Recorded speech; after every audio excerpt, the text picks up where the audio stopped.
The Honourable Taylor Martin.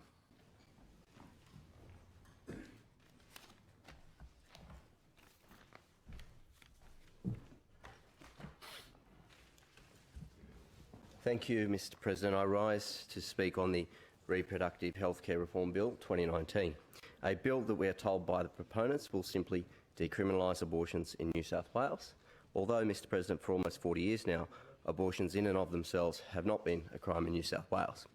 Only unlawful abortions have been, a common misconception which has given rise to the opportunity to not only remove abortion from the Crimes Act, but also to codify other factors relating to abortion under the guise of simple decriminalisation. And it would give these additional factors the blessing of this newly elected parliament and, unfortunately, the government of the day, which accommodated the expeditious introduction and almost immediate passing of this bill through the lower house. This bill not only decriminalises the act of terminating the life of a child, but it takes abortion to an extreme point that is way beyond what the community considers acceptable. And it does this while under the guise of simply decriminalising the act of ending a life. And people should take a moment to consider why abortion is the only medical procedure that requires its own Act of Parliament. No other medical procedure requires its own Act of Parliament. Mr President, the reason why is because it is the only medical procedure that does not seek to save a life or improve a life, but to end a life. The bill allows for late-term abortions with the approval of just a second medical practitioner. The bill provides for no questions asked abortion on demand for a child up to 22 weeks gestation. The bill would create the conditions for sex-selective abortions to take place in New South Wales with no possibility of a conviction for those involved. This bill provides no requirement for women to be provided with the appropriate independent counselling, let alone alternative options to abortion, such as adoption. This bill does not provide protection for women who are coerced into having an abortion. And the way that doctors who have a conscientious objection to abortion have been treated through this process is beneath not only our democratic system but our society. I don't believe that the case for this bill has been established. It is generally accepted that there are around 30,000 abortions in New South Wales each year. This means that since the turn of the century, there's more than likely been more than 500,000 abortions in New South Wales alone.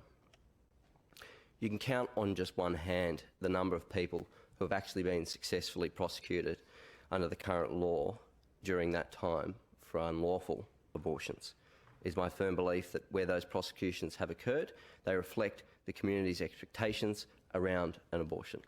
The community expects that people who self-perform abortions with or without drugs and doctors who perform dangerous late-term abortions to be held accountable for their actions. In 2017, when this House was considering a bill that would enable euthanasia in New South Wales, I said that, and I quote, "It is our obligation as legislators to objectively consider all outcomes and to strive to investigate to the best of our ability all unintended consequences that will arise."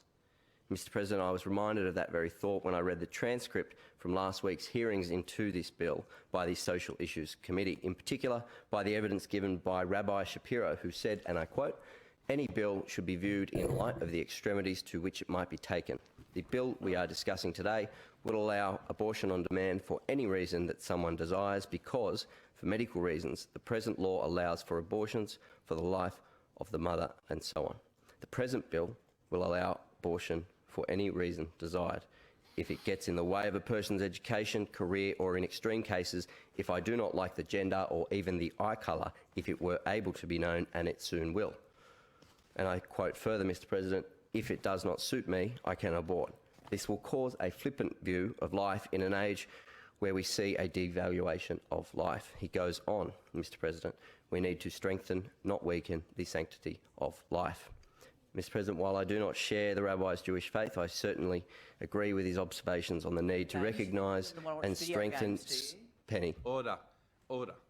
Can I indicate to all honourable members that I've made it very clear that honourable members should be heard in silence, and I must say, and I congratulate the House, that to date that has occurred, and I expect it to continue. The member has the call. Thank you, Mr. President. I've not interjected on any other members' speeches. Order. The member has the call. You should proceed with your... Mr. President, I'll continue. I certainly agree with the Rabbi's observations on the need to recognise and strengthen the sanctity of life and not to weaken it. This bill has attracted huge community interest, certainly more than any other bill in my time in this place. And there is huge concern at the extreme possibilities that this bill sanctions. Last week, I was sitting on the inquiry into the use of battery cages for hens in the egg production industry.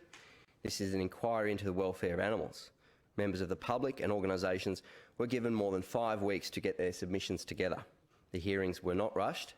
The inquiry has received thoughtful contributions from all sides of the argument, including, importantly, a government contribution. The report will be considered by the committee in late October, meaning that the inquiry will have had a running time of almost 5 months. It is in stark contrast compared to the inquiry into this bill, which lasted barely 5 days. While on the topic of last week's hearings into this bill by the Social Issues Committee, it was brought to the attention of many members here by the Honourable Greg Donnelly just on Monday this week that last week, while that committee took evidence over 3 days, not a single government witness appeared, Mr. President. Not a single representative from New South Wales Health, not even the chief obstetrician, which the Health Minister had referred to when questioned on the issue of sex-selective abortions over the past 2 weeks. Whereas on that same day, an inquiry into koala welfare had 9 government witnesses give evidence. Mr. President, why is it that the life of an unborn human child is worth so much less than the welfare of a live animal to this parliament? Maybe there just wasn't enough time. But, Mr. President, that's kind of the whole point. We are told to just accept it, that because some clandestine working group of a handful of members from the Labor Party, 2 members, a Nationals MLC and an inner-city independent MP came up with this draft bill, that it is somehow untouchable when it comes to amendments. It's like the Immaculately Conceived Private Members Bill, only it's not. New South Wales deserves better than a copy-paste job from Victoria or Queensland. It is not a compliment for this bill to be compared to versions in those states. At the very least, the people of New South Wales deserve to be listened to, deserve to be consulted. The people of New South Wales deserve to be treated with enough respect to have the conversation, rather than ramming this through and hoping there's not too much political damage just because it's got the member for Sydney's name on it and government members are simply co-sponsoring it. We did not give the public the proper chance to have their say on this, and I suspect they'll simply have their say at a later date. It will not be forgiven or forgotten by the people who do care about this issue. Their opinion is important, and they should not be ignored by those, particularly in this place, who believe that they are morally superior to those everyday Australians who have been blindsided by the introduction and rushing through of this flawed bill through this place. The view that abortion should be decriminalised is one that is widely accepted in the community. Most people want women to be able to access abortion without the fear of prosecution or conviction. However, the community also does not want abortion to be a free-for-all, Mr. President. They don't want abortion on demand. They don't want late-term abortions, and they don't want sex-selective abortion.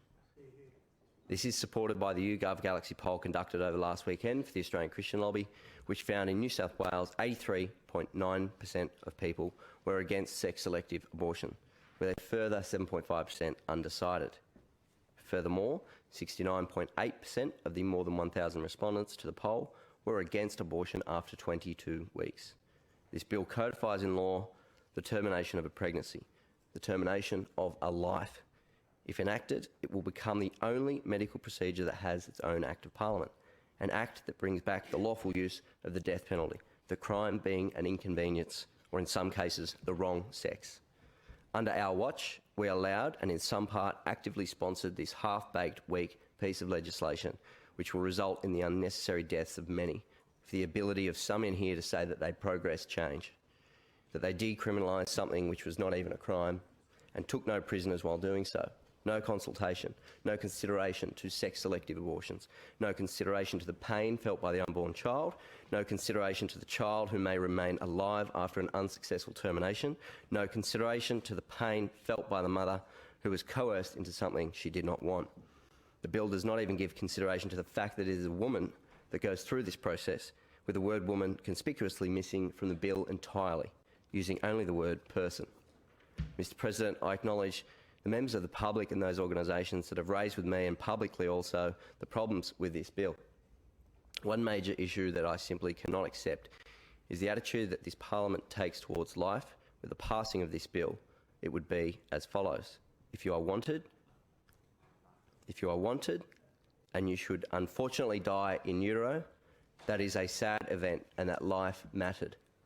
If you are an inconvenience and not wanted, and you should die in utero because somebody exercises their right to choose to terminate, well, that was simply a choice and a life that somehow did not matter.